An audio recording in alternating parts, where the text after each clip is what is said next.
Hello, everyone. I'm Solome Tibabu, your host of the Expanding Access podcast, and I am thrilled to have Claudia and Adrienne with us today. We have such a juicy conversation. Thank you both for taking the time. Why don't we start off by just doing a little brief introduction? So how about Claudia and Adrienne, if you could go ahead and just briefly who you are and your roles and go from there. Absolutely. Thank you. Thank you for having us. We're excited. Adrienne Prentice, co-founder and CEO of Keep Company. We are based in Bethesda, Maryland, just outside of Washington, D.C. So I often joke that I took a very D.C. path. I practiced law for over a decade, and then I became an executive coach and focused a lot on talent management and supporting people in professional services. And I'll stop there because the rest of my story gets into Keep Company, and I know we're going to spend a lot of time talking about it. I am Claudia Naim-Burt, co-founder and COO of Keep Company, and I started my career in corporate communications and then shifted to brand marketing. In that process, fell in love with startups and spent the last 15 years in startups, including Framebridge, a direct-to-consumer business, and several others. And kind of in a parallel but separate way, Adrienne and I, for both of us, becoming parents was really like a catalyst for the journey that led us here. For both of us, we kind of became obsessed with this question of just what would help with that that very complicated emotional and physical transition and the way it shows up in how we work and how we live. And the thread that emerged was really everybody we talked to said some version of, it feels like I'm the only one who's having a hard time, the only one who hasn't figured this out, the only one who also has a parent with dementia, the only one who also has a chronic illness, fill in the blank. And so our kind of core really started with how we bring people together in a meaningful way that are navigating a similar experience or situation. So Keep Company evolved to support from moms to groups of moms and dads, groups of caregivers, groups of people just entering the workforce. So today Keep Company offers groups based on any shared experience for any segment of an employee or patient population. So today Keep Company is a platform that serves as really the infrastructure for group connection at scale. How do you make this really powerful intervention offering, which is groups available to as many people as possible? And I'll stop there. There's just so much need for support. And it's wonderful to hear the story of how things came to be. But Claudia, maybe I'll ask you, of course, in the behavioral health tech community, we've seen so many solutions, and a lot of platforms promise well-being outcomes through self-guided content or community features that really are ultimately just message boards. But, you took a different approach. Why did you bet on groups as really the lever for behavior change? Yeah, it's a great question. I think for what we found is we looked at coaching as an intervention. We looked at all of the different component parts. And at the beginning, it really was coaching plus community plus content. We were really focused on outcomes, though. That was our number one priority. We wanted to be able to show retention in the workforce. We wanted to be able to show that this intervention enabled sustainability at work and in life. And really what we found was that there was no greater exacerbator of burnout than loneliness. There was nothing more paralyzing from a behavior change perspective than the shame of feeling like you're the only one. It really kind of creates a paralysis around like making change. And ultimately, that's what we're trying to do, right? We're trying to make positive change in people's behaviors when the systemic pieces for them are not in place. And so we really found that to be the ultimate thread. I think there are so many, when you do groups right, when you do community right, it really can create an enormous amount of stickiness. And what ends up happening is that people come back because the group acts as this kind of implicit source of accountability. So maybe you don't go back if it's just you and a coach or you and a therapist or you and a care navigator because, I'm the last thing on my list, right? That's what we hear from people all the time. But if other people are waiting for you, other people are counting on you, you're much more likely to come back and get the benefit in the process. I think that where I see other people maybe take a different path, like you said, is when community is a proxy for asynchronous message boards or asynchronous connection. We are really focused on our North Star is live human to human connection and how we can use technology to enable that. I think the other layer of this is that community used to happen organically. It used to happen organically at work when you were walking down the hall. It used to happen when you were on the way to the grocery store. It used to happen. We had community centers and we had religious spaces, and all of that has really disintegrated. And so some of what we're trying to do is build in an inorganic way these spaces for belonging and connection that we know social health is such a core determinant of health overall. Our goal is really to make that more accessible to more people. I would just add one thing, which is kind of the experience that we noticed, no matter what the sort of shared struggles was between a group of people, was chain lifting. So if you are in community with other people who are similarly situated, whether that be through a particular challenge or identity or, whatever it might be, and they are all kind of trudging through a similar challenge as you, and you say, oh, you're like me and it's hard for you and it's hard for you too and it's hard for you too. And then they have this light bulb moment of, oh, I guess it's not me. It's not a me problem. It's just that what I am, journeying through is hard. And that's the moment where we can unlock the behavior change. Because a lot of challenge that people have is they know what they need to do, but then it's like the actually doing it and they get stuck. And when they're with other people, they say, oh, this is just hard, right? This is what I'm going through is just hard. Now I can put in the time and the effort to build the skills or to change my behavior to meet the goals that I have. That's not possible with on-demand learning or content, or frankly, even one-on-one clinical support. It's only possible in the group setting. I just even felt my own relief around challenges I'm experiencing myself thinking about that. That's just so great. And it's not only just anecdotal, but there's quite a bit of data supporting this, I understand, right? Yes, absolutely. I mean, I think we know that group interventions are powerful in terms of substance abuse. We know that it's in areas of more kind of high acuity care. They're really hard to operationalize when you're talking about a lot of people. And that's really a big part of the challenge. But there is so much data about groups and behavior change and the way it creates that stickiness. And what we found was, again, we started with people that are caregivers and don't want to say it in their workplace and the stigma and shame around that difficulty or that experience.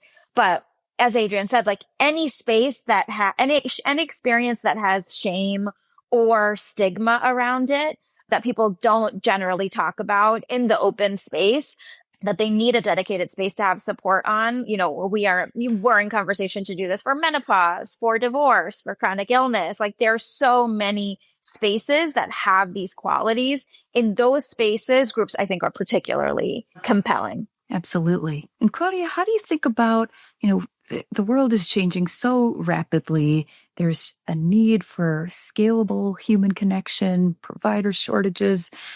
As mental health and well-being and behavioral platforms evolve, where do you see group-based interventions fitting in and evolving? Yeah, I'll say my journey to all of this, to like the left turn in my career, really started through an experience of postpartum depression. I remember I really navigated that period, and my mom is a psychiatrist. I come from a long line of mental health professionals. And I remember calling my sister, who's also a physician, and saying, my options are phone a friend or one-on-one clinical therapy. How is there no option in between? And similarly, how am I supposed to know when I cross the line between clinical and subclinical? And so in short, I really think that the future of this space has to involve more continuous spectrum of care where there are many interventions and you can get step up or step down. And so we often say that when the group is done right, it acts as a third space between therapy and happy hour, between that phone a friend, unstructured social space and the highly structured one-on-one clinical therapy. And so if nothing else, I think that social health interventions and spaces will form part of the kind of continuity of care as we look at a full spectrum of mental health and well-being interventions. But even in a clinical space, I mean, we know how powerful group therapy can be or support groups can be. And so I think that in short, it is accessible in both, but I'm particularly excited about it as a subclinical intervention, because a lot of times when we onboard Keep Company members into our groups, what we find is they are just lonely. They just want to find people that are like them.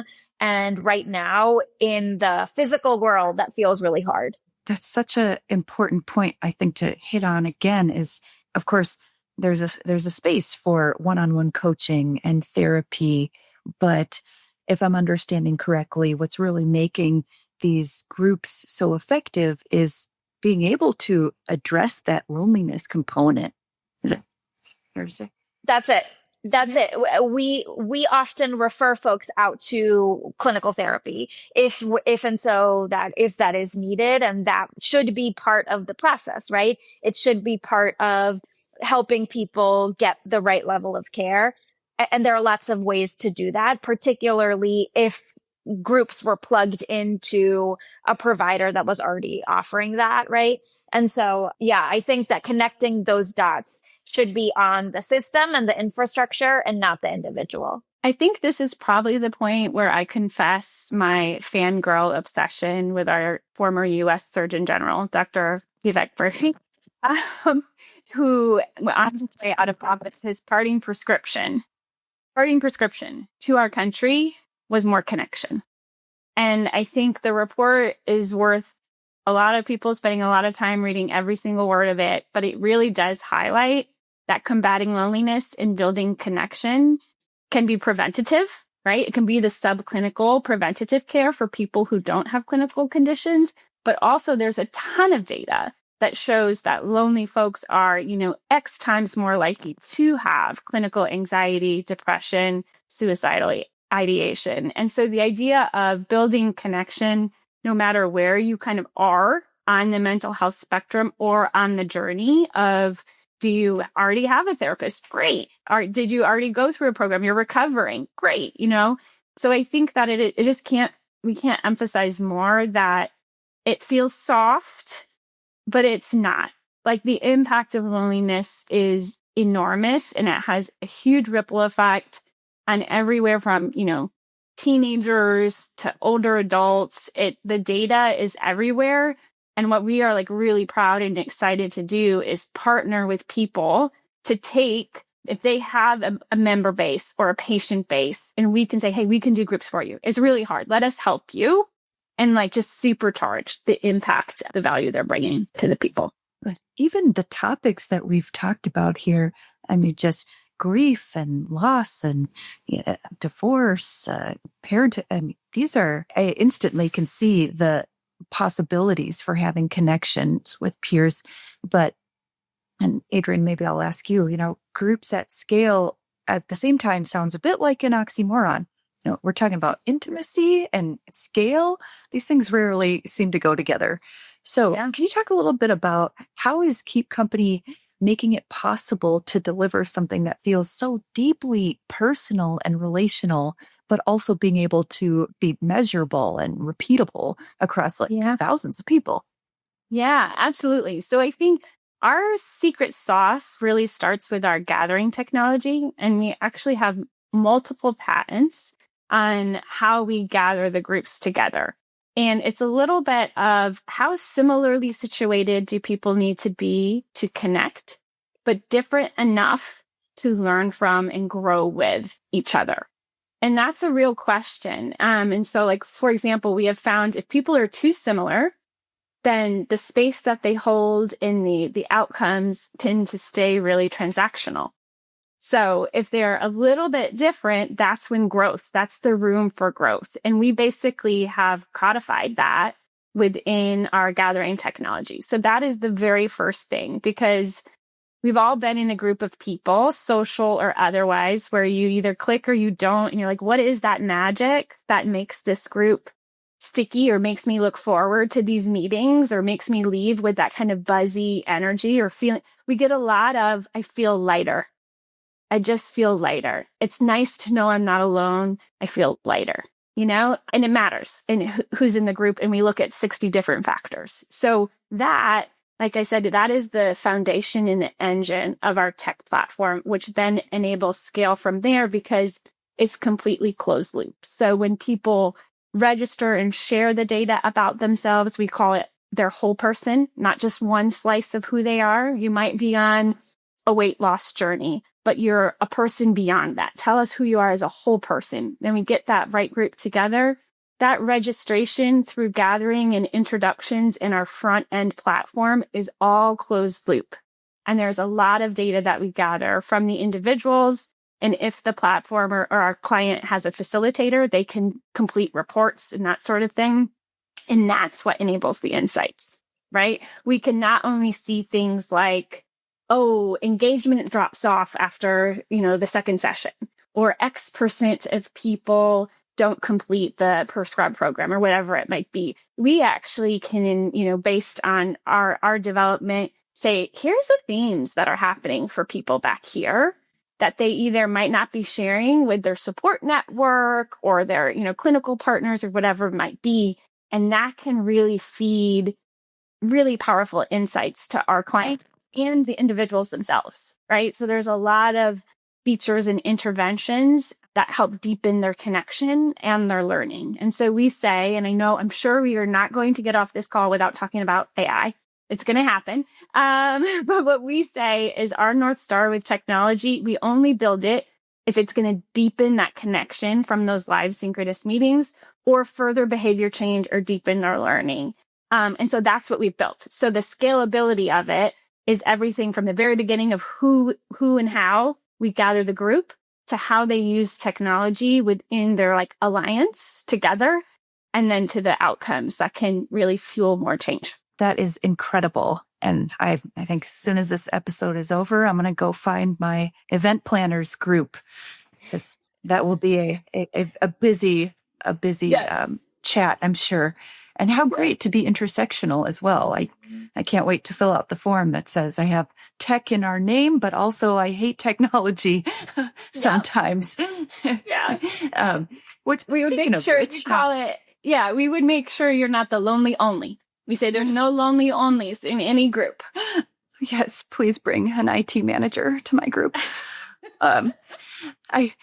Yes. And of course, speaking technology, why not bring up this AI topic? There's just so much happening. We can't not talk about AI, mental health, behavioral health. How do you think about AI when it comes to this human to human connection? How are you guys leveraging it? We're leveraging it a lot is the short answer. But I think that in the same way that we are leveraging technology as an enabler and to reduce the friction for them to get together, but not to change the fact that we need human to human synchronous connection. And so I think in short, what we're trying to make easy for the organization, for the administrator, for whoever is enabling connection between these people, that is what we're leveraging AI and technology to absolutely in every way that we can to make scheduling and logistics and communication and calendaring and the back end and the reporting and the insights. AI and kind of automation is threaded into all of those places. Where we think the limit ends, where the line is in trying to replace human to human connection. So I think that there's a ton of exciting stuff in terms of behavioral health and mental health in a one-to-one interaction but it will not replace human connection. It will not replace our need for it. And I think that there's a really dangerous line where if we interact socially and relationally with AI, there's something that is really scary, I think, about coming to expect a frictionless conversation, a frictionless interaction. And I think a lot of the tools that we've been given over the last couple of years that have, exploded our access and convenience and all of these incredible things, they have also removed friction from a lot of spaces of human life.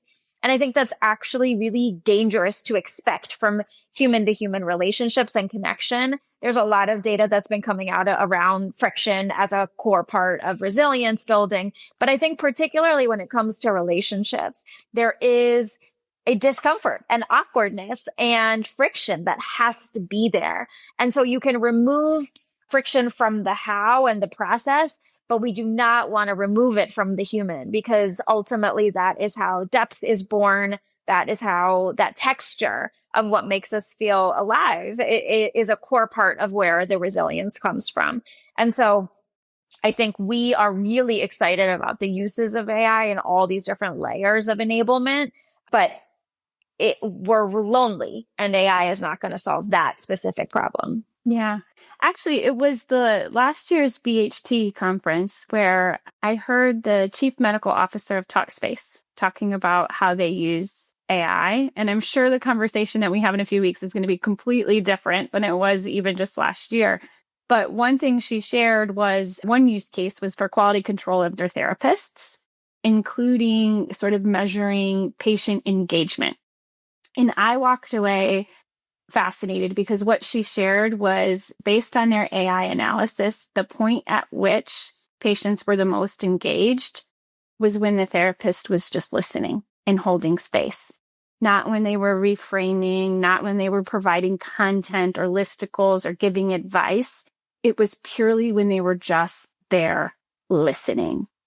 And that's what happens in groups, especially when you have the right kind of alchemy together to create the safe and brave space. It's not going to be smooth. It might be, like have the friction in the beginning, but once you get there, it's pretty magical. And we don't want AI to replace that, like Claudia said. I just love that you both emphasize that, because even at Behavioral Health Tech, I of course, have been a strong advocate for technology in behavioral health, but people heal in relationships, and just such important points to get that experience. How can we develop our skills dealing with the people in our lives if it's not with other people? So if we can't stand in line for coffee and talk to a stranger, how are we going to have the hard conversations with the people we're close to that have really hurt us? I mean, and so the skills atrophy. The more there's a replacement, we don't actually have the skills to connect. And so we are,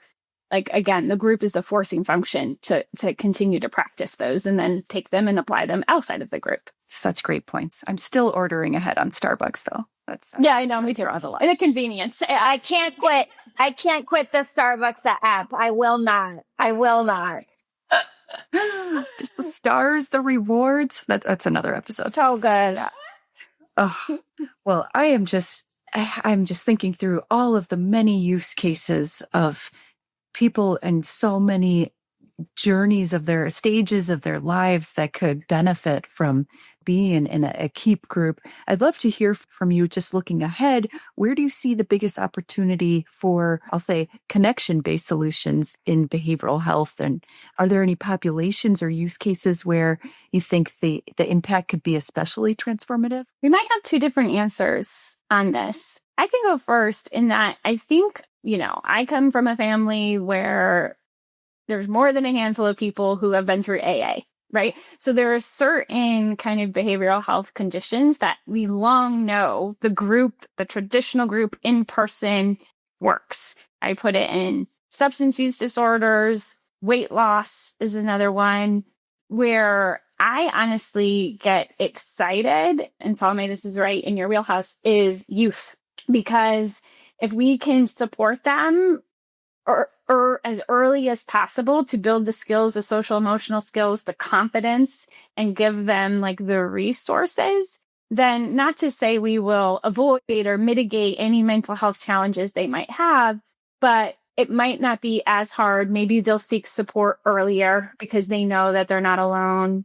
And so I get pretty excited about, potential partnerships with platforms who are focused on supporting mental health of our kids. Yeah. I think a lot about seasons of care, seasons of life, seasons of work. And I think that The reason why we need a spectrum of care is because we need to be able to, this expectation that like there's a switch that gets flipped. You are depressed, you are not depressed. You need help, you don't need help. You're lonely, you're not lonely. That binary is not what how the human brain or the human body operate. We live on a spectrum.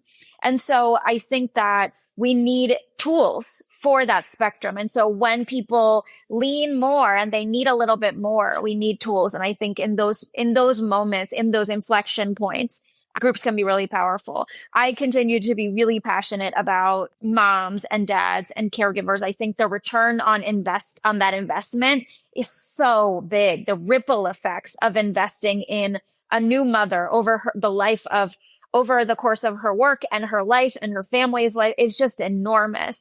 I think caregivers is something that we've done a ton of work in and feel really strongly about. It's like the invisible elephant in every single room.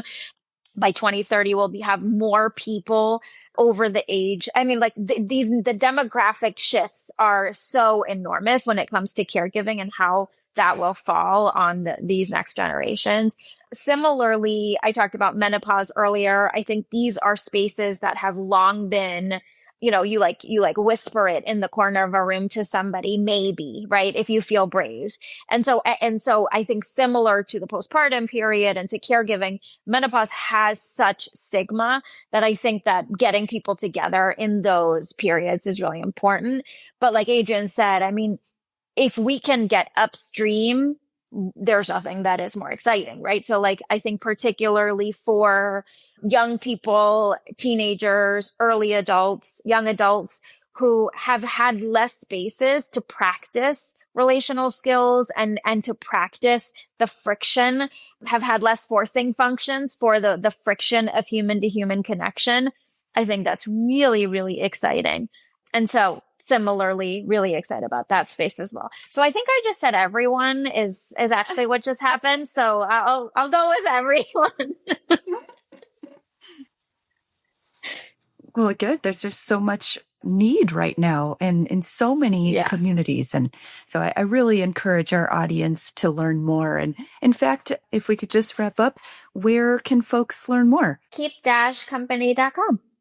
Amazing. Thank you so much, Adrienne, Claudia. Such a pleasure hearing these amazing examples and just the impact that you're having on employers, individuals, and excited to see you at the Behavioral Health Tech Conference. I'll see you next month.